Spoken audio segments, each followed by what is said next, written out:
श्री शिवाय नमस्तुभ्यम। हर हर महादेव। आज की वीडियो में हम आपको दशा माता व्रत कथा सुनाने जा रहे हैं। अगर आप व्रत नहीं भी कर पाते हैं तो मात्र दशा माता व्रत की कथा सुनने से ही आपके जीवन के आपके घर की दशा सुधरने वाली है। आइए चलते हैं, सुनते हैं इस पौराणिक कथा को। दशा माता व्रत की पौराणिक कथा के अनुसार प्राचीन समय में राजा नल और दमयंती रानी सुखपूर्वक राज्य करते थे। उनके 2 पुत्र थे। उनके राज्य में प्रजा सुखी और संपन्न थी। एक दिन की बात है कि उस दिन होली दशा थी।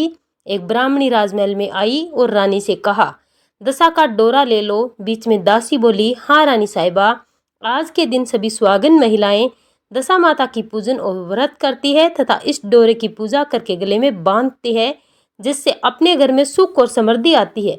अतः रानी ने ब्राह्मणी से डोरा ले लिया और विधि अनुसार पूजन करके गले में बांध दिया। कुछ दिनों के बाद राजा नल ने दमयंती के गले में डोरा बंधा हुआ देखा। राजा ने पूछा, इतने सोने के गहने पहनने के बाद भी आपने ये डोरा क्यों पहना है? रानी कुछ कहती उससे पहले ही राजा ने डोरे को तोड़कर जमीन पर फेंक दिया। रानी ने उस डोरे को जमीन से उठा लिया और राजा से कहा, यह तो दशा माता का डोरा था, आपने उनका अपमान करके अच्छा नहीं किया। जब रात्रि में राजा सो रहे थे तब राजमाता स्वप्न में बुढ़िया के रूप में आई और राजा से कहा, हे राजा, तेरी अच्छी दशा जा रही है और बुरी दशा आ रही है। तूने मेरा अपमान करके अच्छा नहीं किया। ऐसा कहकर बुढ़िया अंतर्ध्यान हो गई। वो बुढ़िया और कोई नहीं, दशा माता थी। अब जैसे तैसे दिन बीतते गए, वैसे वैसे कुछ ही दिनों में राजा के ठाट बाट हाथी घोड़े, लाव लश्कर, धन धान्य, सुख शांति सब कुछ नष्ट होने लगे। तब तो भूखे मरने का समय आ गया। एक दिन राजा ने दमयंती से कहा, तुम अपने दोनों बच्चों को लेकर अपने मायके चली जाओ। रानी ने कहा, मैं आपको छोड़कर कहीं नहीं जाऊंगी। जिस प्रकार आप रहेंगे उसी प्रकार मैं भी आपके साथ रहूंगी। तब राजा ने कहा, अपने देश को छोड़कर दूसरे देश में चलें, वहाँ जो भी काम मिल जाएगा वही काम कर लेंगे। इस प्रकार नल दमयंती अपने देश को छोड़कर चले गए। चलते चलते रास्ते में भील राजा का महल दिखाई दिया। वहाँ राजा ने अपने दोनों बच्चों को अमानत के तौर पर छोड़ दिया। आगे चले तो रास्ते में राजा के मित्र का गांव आया। राजा ने रानी से कहा, चलो हमारे मित्र के घर चलें। मित्र के घर पहुंचने पर उनका खूब आदर सत्कार हुआ और पकवान बनाकर भोजन कराया। मित्र ने अपने शयन कक्ष में सुलाया। उसी कमरे में मोर की आकृति की खूंटी पर मित्र की पत्नी का हीरो जड़ा कीमती हार टंगा था। मध्य रात्रि में रानी की नींद खुली तो उन्होंने देखा कि वह बेजान खूंटी हार को निगल रही है। यह देखकर रानी ने तुरंत राजा को जगाकर दिखाया और दोनों ने विचार किया कि सुबह होने पर मित्र ने पूछा, पर क्या जवाब देंगे? तब यहाँ से इसी समय चले जाना चाहिए। रानी और राजा दोनों रात्रि को ही वहाँ से चल दिए। सुबह होने पर मित्र की पत्नी ने खूंटी पर अपना हार देखा। हार वहाँ नहीं था। तभी उसने अपने पति से कहा, तुम्हारे मित्र कैसे हैं जो मेरा हार चुराकर रात्रि में ही भाग गए? मित्र ने अपनी पत्नी को समझाया कि मेरा मित्र कदापि ऐसा नहीं कर सकता, धीरज रखो, कृपया उसे चोर मत कहो। आगे चलने पर राजा नल की बहन का गांव आया। राजा ने बहन के घर खबर पहुंचाई कि तुम्हारे भाई भौजाई आए हुए हैं। खबर देने वाले से बहन ने पूछा, उनके हाल चाल कैसे हैं? वह बोला, दोनों अकेले हैं, पैदल ही आए हैं तथा वे दुखी हाल में हैं। इतनी बात सुनकर बहन थाली में कांदा रोटी रखकर भैया भाभी से मिलने आई। राजा ने तो अपने हिस्से का खा लिया, परंतु रानी ने जमीन में गाड़ दिया। चलते चलते एक नदी मिली। राजा ने नदी में से मछलियां निकाल कर रानी से कहा, तुम इन मछलियों को भूंजो, मैं गांव में से परोस लेकर आता हूँ। गांव का नगर सेठ सभी लोगों को भोजन करा रहा है। राजा गांव में गया और परोसा लेकर वहां से चला तो रास्ते में चील ने झपटा मारा तो सारा भोजन नीचे गिर गया। राजा ने सोचा था कि रानी विचार करेगी कि राजा तो भोजन करके आ गया और मेरे लिए कुछ भी नहीं लाया। उधर रानी मछलियां भूंजने लगी तो दुर्भाग्य से सभी मछलियां जीवित होकर नदी में चली गई। रानी उदास होकर सोचने लगी कि राजा पूछेंगे और सोचेंगे कि सारी मछलियां खुद खा गई। जब राजा आए तो मन ही मन समझ गए और वहां से आगे चल दिए। चलते चलते रानी के मायका का गांव आया। राजा ने कहा, तुम अपने मायके चली जाओ, वहां दासी का कोई भी काम कर लेना, मैं इसी गांव में कहीं नौकरी कर लूँगा। इसी प्रकार रानी महल में दासी का काम करने लगी और राजा तेली के गाने पर काम करने लगा। दोनों को काम करते हुए दिन हो गए। जब होली दशा का दिन आया तब सभी रानियां ने सिर धोकर स्नान किया। दासी ने भी स्नान किया। दासी ने रानियों का सिर गूंथा तो राजमाता ने कहा, मैं भी तेरा सिर गूंथ दूं।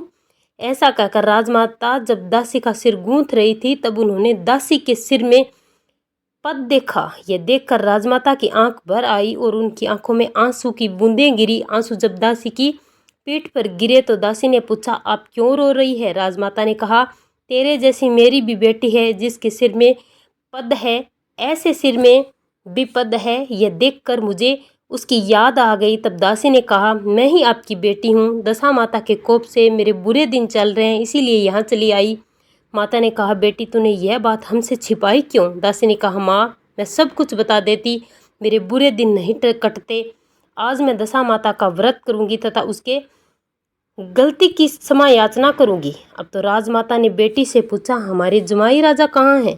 बेटी बोली, वे इसी गांव में किसी तेली के घर काम कर रहे हैं। जब गांव में उनकी खोज कराई गई और महल में लेकर आए, जमाई राजा को स्नान कराया गया, नए वस्त्र पहनाए, पकवान बनाकर उन्हें भोजन कराया गया।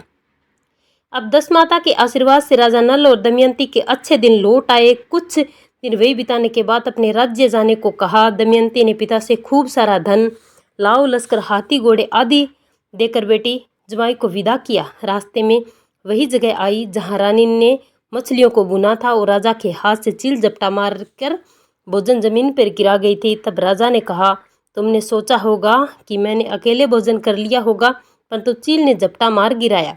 अब रानी ने कहा, आपने सोचा होगा कि मैंने मछलियां भूनकर अकेले खा लिया, परंतु वे तो जीवित होकर नदी में चली गई।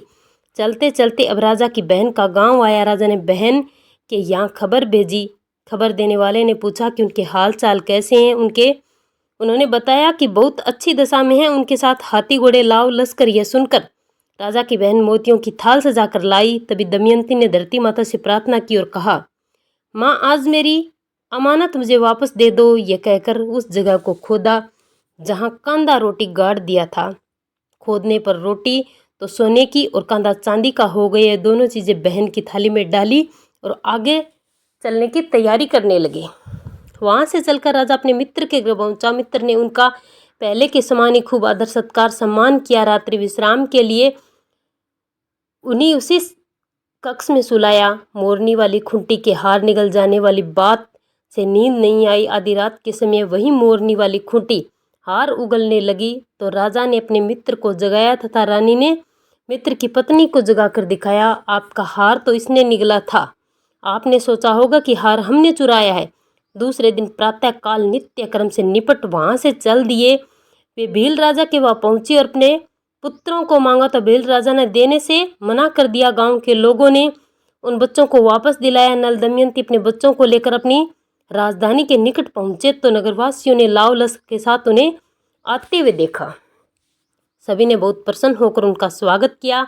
गाजे बाजे के साथ उन्हें महल पहुंचाया। राजा का पहले जैसा ठाट बाट हो गया। राजा नल दमयंती पर दशा माता ने पहले कोप किया था, ऐसी किसी पर मत करना। बाद में जैसी कृपा करी वैसे सब पर करना। इसीलिए आप भी कथा पूरी सुने, ऐसी किसी आदि कथा को ना देखें। इसे दशा माता का कोप आप पर हो सकता है। कोई भी गलती ना करें, विधि विधान से आप पूर्ण व्रत करें।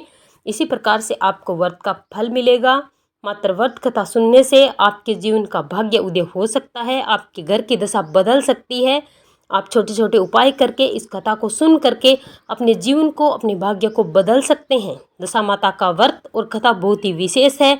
अगर आप कथा भी सुनते हैं तो पूज्य गुरु जी कहते हैं कि सुनने वाले के जीवन में कभी भी गलत दशाएं नहीं आती, उनकी दशा सुधर जाती है और धन धान्य की कोई कमी नहीं रहती।